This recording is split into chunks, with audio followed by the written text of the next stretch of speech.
Minnesota Vikings 19, Chicago Bears 13. Vikings with the win, they move to 2-4. Bears fall to 1-5. Justin Fields was sacked on 4 out of 14, 15 dropbacks, whatever it was early on. And he gets hurt. He got a hand injury. Dislocated thumb. Yeah, so he couldn't even grip the ball. Couldn't come back in. Tried to. Tyson Bagent comes in. Mm-hmm. And D2. Was it D2? The rookie comes in. It was a close game.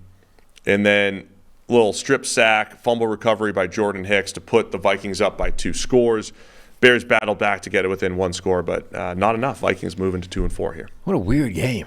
It was. Like, everything, the start of the game was like the teams just sort of trading ineptitude, like field goals. It's 6-6, and then there's a sort of hit as he threw interception thing by Cousins, a hit as he threw interception thing by Fields. It's like we're just trading in this game until, Fields goes down, Tyson Bagent comes in. That starts to tilt it even more in Minnesota because almost immediately he has that fumble on a big, heavy pressure blitz by the Vikings, return for a touchdown, and now it's like, all right, now you got to hold a dig out of, which it doesn't help. As is the case when we analyze the Giants and now the Vikings every single week on our preview show. How will the opposing team handle the blitz? You're going to see it. You might see it 50% of the time. You might see it 60% of the time. The very first drop back, unblocked rusher sacks Justin Fields. It's like, all right, this could be bad. Fields was coming off a game where he had 7 or 8 touchdowns in the last 2 games. You look great against Washington on Thursday Night Football. Looked good against the Broncos 2 weeks ago. And first play, unblocked and a sack. But the Fields ends up, like I said, sacked. It was 4 times on 17 dropbacks. One of them was a 3-man rush, right? It wasn't the blitz. It was a 3-man rush where Fields holds it forever. There was a failed stunt in there. It wasn't just overload blitzes, but as you mentioned, when the rookie Bagent comes in, Vikings get him there. I mean, that kind of sums up the Vikings defense, right? A little boom or bust. We're going to be aggressive. We're going to try to create confusion up front, even if it is one of the rare times we're going to rush 3 and drop 8, just to mix it up, create a little bit of confusion. And they did just enough against, Fields, who's not, we went through his blitz numbers the other day. He wins against the blitz a lot of times with his legs, not so much with his arm. And then Bagent, who just, probably hasn't seen enough of this, and that ends up being the difference in the game for Minnesota. Yeah, and it's difficult to know how much of this was him getting the protection wrong, but on that immediate, fumble under pressure thing, like the Vikings stacked 6 different guys on the line of scrimmage. There was a 7th linebacker who could have blitzed given what they were doing, and the protection blew it completely. Like a defensive tackle had a free run at Tyson Bagent, wasn't blocked by any lineman, wasn't even picked up by the running back coming across the formation. It's like, all right, that might have been Bagent's fault, not getting the right protection called, but he's immediately in serious trouble, from that blitz that they sent. So, that's just a rough spot to be in for a guy coming in, making essentially your first serious game time. According to our numbers, the Vikings blitzed 27 out of 33 dropbacks. Sounds about right. Does that sound right? 27 out of 33. And they did have a sack on a 3-man rush in there as well. The thing is, like Bagent, I thought, it played well. It's another one of those idiotic sounding statements. Like, other than the 2 really bad plays, he played well, Replay your week 1 Bryce Young For analysis. Bryce Young, that's exactly what it is.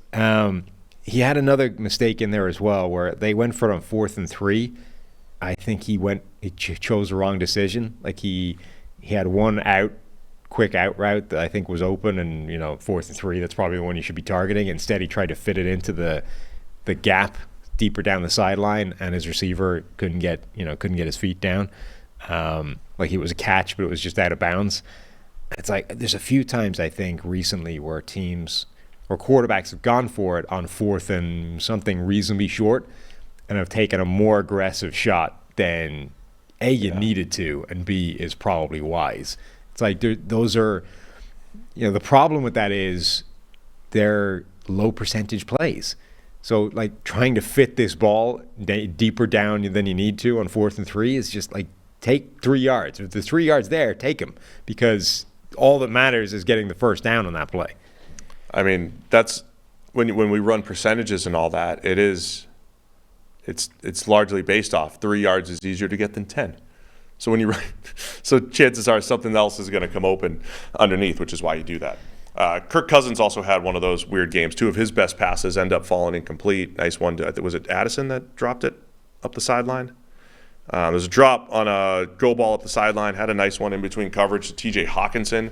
A couple nice throws in there, and a couple, at least one really bad Kirk play. Yeah. Where he throws it backwards, trying to avoid a sack. That was really close.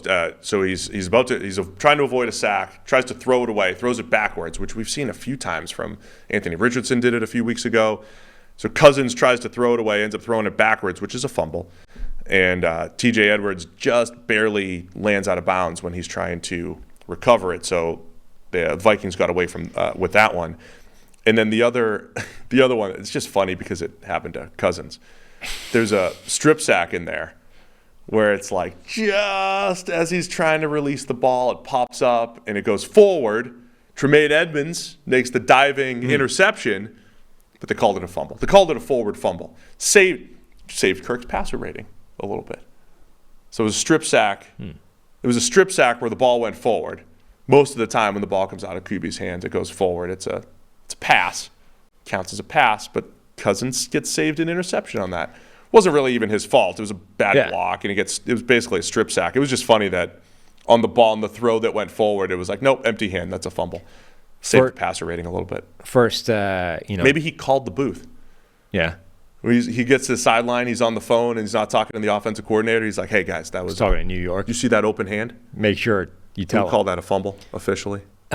First game with no Justin Jefferson for the Vikings, so we got to see what that offense would look like a little bit. It's funny, Brandon Powell, the 4th receiver, becomes the 3rd guy. Jordan Addison, KJ Osborne, number 1, number 2. Brandon Powell comes in, plays, a ton of snaps as that 3rd receiver in 11 personnel. That's the only wide receivers that played in the game, just those 3. Like, that's the offense from now on without Justin Jefferson in there. T.J. Hawkinson obviously plays a ton. Alexander Mattison got 1 million checkdowns. But, that's the offense now is if Jordan Addison and KJ Osborne and TJ Hawkinson can't make plays, Brandon Powell is the other guy that's there, and other than that, it's checkdowns. I won't be able to know every injury, but I did see Marcus Davenport came limping off at one point for the Vikings. Only 17 snaps for him. So what did you end up making of the Vikings offense? Like I said, it felt like Cousins had a few nice throws. They get dropped. So that's going to show in his production, right? Like his stats were okay. Only 5.8 yards per attempt. You're just missing that, obviously. You're missing that go-to guy, right? I mean, when you bump everybody up the depth chart, you just miss those plays. Hey, it's 3rd and 10. Hey, it's 3rd and 8. Hey, we need a play. Hey, it's the deep crosser where he's just going to run through the defense. You're missing a lot of those freebies from a production standpoint, and just having a guy that's going to get open over and over again with Justin Jefferson. Any other thoughts on the offense? They couldn't get the run game going against a not so good Bears defense here. So yeah, it didn't look good. I mean, the fact that they don't really have the fact that they didn't even do anything other than just elevate number 4 and let's just play as is, and hope that works is not the most encouraging thing in the world. Cousins played pretty well. It just changes when you don't have Justin Jefferson there. The whole dynamic is different. Their offensive line gave up a reasonable amount of pressure against what I think is still the worst pass rush in the NFL. That's not a great sign either. They got a win against Chicago, and I think showed that they are a better team than Chicago. Maybe they wouldn't if Justin Fields had stayed healthy for the whole game. But I think it also showed, the Vikings are not rescuing this season and getting to any kind of half-decent record. They're going to be rough this year. Chicago in an interesting spot now. They're 1-5, and they have the Panthers pick. The Panthers are 0-6. We'll be citing this probably every single week. They're still in line to have the top 2 picks in the NFL draft in a year where, look, Caleb Williams. I don't know if you saw Caleb Williams the other night while you were in mourning. Had a rough game, worst game of his career, statistically, against Notre Dame the other day. But it's supposed to be Caleb Williams and Drake May, Marvin Harrison Jr.